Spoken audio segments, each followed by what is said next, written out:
안녕하세요. 그나마 타임입니다.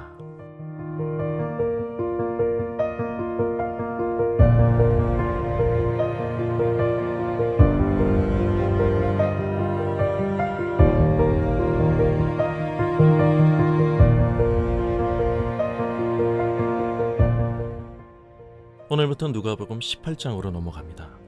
본문 누가복음 18장 1절에서 8절까지를 읽어보면 예수님께서는 제자들에게 종말론적인 배경 속에서 성도들의 삶에 대해 가르치십니다. 예수님의 초림과 재림 사이, 즉 하나님 나라의 임의와 아직이라는 이 종말의 시간을 살아가면서 주님의 오심을 고대하는 신자들은 어떻게 살아가야 할 것인가를 말씀하시는 것입니다. 그 답이 1절에서 먼저 제시됩니다. 예수님은 제자들에게 끈질기게 기도하면서 절대 포기하지 말 것을 불의한 재판장에게 끈질기게 탄원한 한 과부의 비유로 말씀하십니다. 이야기는 이렇습니다. 어떤 도시에 하나님을 두려워하지 않고 사람들은 안중에도 없는 재판관이 있었습니다. 그 재판관에게 그 도시에 사는 한 과부가 늘 찾아와 자신의 억울한 일을 해결해 달라고 끈질기게 매달리는 것이었습니다. 아이고, 재판장님. 내 이 억울함을 좀 풀어주세요. 재판장님 부탁드립니다. 제발 이 원통함을 풀어주세요. 제발, 재판장님. 여인은 자신의 억울한 일에 대해 올바른 판결을 내려달라고 지속적으로 탄원한 것이죠. 그 여자의 탄원을 거들떠보지도 않던 재판관은 그 여자가 하도 계속해서 찾아오자 신경이 쓰이기 시작합니다. 아이, 젠장, 또 왔어? 양심에 찔려서라기보다는 그 과부의 아우성이 너무나 신경에 거슬렸기 때문입니다. 그래서 그 재판관은 혼자 중얼거립니다. 난 하나님이 나를 어떻게 생각하는지 관심도 없다. 더군다나 사람들은 말할 필요도 없고. 아니, 그런데 이 과부가 나를 너무나 귀찮게 하니 정말 미쳐버리겠네. 이러다 신경쇠약에 걸려버리겠다. 어쩔 수 없지. 차라리 내가 그 소원대로 정당한 판결을 해줘야겠다 하는 생각을 하게 된 것입니다. 예수님께서는 계속해서 말씀하십니다. 불의한 재판관이라도 여인의 끈질긴 탄원에 청을 들어주었다면 하물며 너희의 하늘 아버지께서는 어떠하시겠느냐. 택하신 백성의 부르짖음에 그분은 지체 없이 공의로운 판결을 내려 정의를 이루어 주실 것이다. 그런데 인자가 다시 올 때에 세상에서 이런 끈질긴 믿음을 볼 수 있겠느냐? 본 비유를 읽고 사람들의 머릿속을 채우는 가장 많은 생각은 문맥의 앞뒤를 다 자르고 끈질기게 열심히 기도하자의 구호가 될지도 모릅니다. 그건 정말 핵심을 잘못 파악하는 경우입니다. 본문은 끈질긴 기도가 반드시 응답을 가져온다는 식의 무작정 기도하면서 밀어붙여라 라는 열심을 독려하는 말씀이 아닙니다. 물론 열심에 대한 미세한 분량의 진실도 들어있을 수 있음을 인정하지 않을 수는 없겠죠. 하지만 하나님 나라에 합당한 자로서의 기도라는 큰 그림으로 본문을 봐야 합니다. 본문에서 예수님께서는 종말의 시간을 살아가는 성도들의 합당한 태도인 신실함을 기도로서 말씀하시고 있는 것입니다. 1절을 다시 한번 읽어볼까요? 좀 더 쉽게 풀었으면 이렇습니다. 예수님께서는 제자들에게 끈질기게 기도하고 또 기도하는 가운데 절대 포기하지 말아야 할 것을 가르치셨다. 그러시면서 이 비유를 말씀하신 것입니다. 하나님을 두려워하지 않기에 사람을 무시하는 불의한 재판관이라도 여인의 끈질긴 간청에 마음을 고쳐먹었다면 하물며 의로우신 재판장이신 하나님은 얼마나 더 너희의 말 한마디와 숨소리에 더 집중하시겠는가를 말씀하시면서 하나님은 성도들의 올바른 기도를 반드시 들어주신다고 말씀하십니다. 여기에 우리가 기도해야 하는 당위성이 있습니다. 하나님이 나의 기도를 들으신다.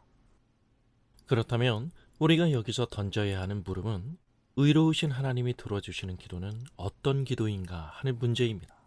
제가 앞에서 살짝 힌트를 드렸죠? 성도들의 올바른 기도. 우리는 본 비유 속 과부가 자신의 억울한 사연을 호소한 것임에 주목해야 합니다. 본 비유에서 가브는 자신의 궁핍한 생활을 도와달라거나 사적인 문제나 다툼에 있어 자기 편을 들어달라고 매달린 것이 아닙니다. 정당한 판결을 받지 못해 자신의 권리를 잃어버린 그 여인의 끈질긴 탄원에 불의한 재판장이라도 합당한 판결을 내리기로 결정한 것입니다. 기도는 우리의 편의와 행복을 위해 끈질기게 하나님께 합의를 주장하고 요구하는 것이 아닙니다. 물론 기도를 처음 하는 사람의 모든 기도의 시작은 자신의 필요에서 출발합니다. 그러나 하나님 그분이 내 사정을 모르시기에 하는 기도가 아니라 하나님 나라의 진행 속에서 내가 처한 환경의 모든 부분이 하나님의 계획 속에 있음을 깨닫는 것이 중요합니다. 그럴 때 우리는 어떤 상황이나 순간에도 나 자신의 이익을 기준으로 판단하지 않고 이것이 과연 하나님 앞에서 정당한가를 묻는 기도를 할 수 있습니다. 하나님의 일하심과 성도들의 기도가 맞물려 간다는 사실입니다. 이미 모든 것을 알고 계시며 우리의 마음을 정확히 헤아리시는 하나님께서는 언제나 우리의 기도를 진지하게 들어주십니다. 그래서 하나님은 우리의 인생에 개입하시고 간섭하시는 것입니다. 단지 우리가 이 땅에서 행복을 줍는 일을 도와주시기 위함이 아니라 나를 통해 하나님 나라를 이 세상에 유통시키기 위해 그 나라의 파이프로 우리를 이 땅에 박아놓으신 것입니다. 우리의 가정에, 학교에, 직장에 모든 관계 속에서 하나님 나라를 가져오는 축복의 통로로 말이죠. 오늘 우리는 인류의 역사상 유례를 찾아볼 수 없을 정도로 독특한 사고체계를 가진 사람들이 만드는 다양성 속에서 세상을 살고 있습니다. 시대적 필요와 요구 앞에서 그리스도인의 삶의 본질 또한 시대에 따라 변할 것을 세상으로부터 요구받고 있습니다. 시대적 주류에 발맞추는 기독교의 모습이 사람들 앞에서 쿨하게 보일지는 모르지만 그것은 매우 위험한 발상입니다. 하나님 나라의 복음은 문화를 따라 변해서는 안 됩니다. 인간의 유행이 수시로 바뀔 때 우리는 늘 주님의 말씀을 토대로 삼아야 합니다. 그래서 성도들의 삶이 고달픈 것입니다. 우리가 주님을 따라 제대로 살려고 할 때 오늘날처럼 힘든 시대가 또 있을까 하는 단식은 계속될 것입니다. 세상이 거만하게 떠드는 자신감 속에서 하나님은 사람들의 시야에서 사라지고 그분의 나라는 유토피아 저 뒤쪽으로 물러나게 된 세상을 우리는 살아가고 있습니다. 그러나 보이지 않는 하나님의 손이 역사를 이끌고 있으며 나의 인생을 주관하고 있습니다. 그리고 역사는 하나님 나라의 완성을 향하여 나아가고 있습니다. 예수님께서는 제자들에게 기독교의 호의적이지 않은, 아니 적대적인 현실을 피해갈 수 있는 답으로서 기도를 가르치신 것이 아닙니다. 하나님이 없는 것처럼 사는 세상 속에서도 하나님의 말씀이 나를 움직이는 원리가 되는 삶을 살기 위해 하나님의 도움을 구하는 기도를 말씀하시고 있는 것입니다. 하나님은 그런 기도에 반드시 응답하실 것이라는 약속입니다. 그런데 이 사명적 기도가 오늘의 편의 위주의 달콤함 속에서 우리의 이기심이 되어 우리의 시야를 흐리게 하므로 하나님을 향한 우리의 이해력을 손상시키고 있는 기도가 되고 있는 건 아닌지 우리가 하는 기도의 내용을 점검해 봐야 하지 않을까요? 실제하는 역사 속에서 관념이 아닌 살아 숨쉬는 기독교는 나의 이익이 걸린 곳에서의 끈질긴 기도가 아니라 진리가 걸린 문제 앞에서 생명을 내어놓고 드리는 끈질긴 기도로 세워져 왔습니다.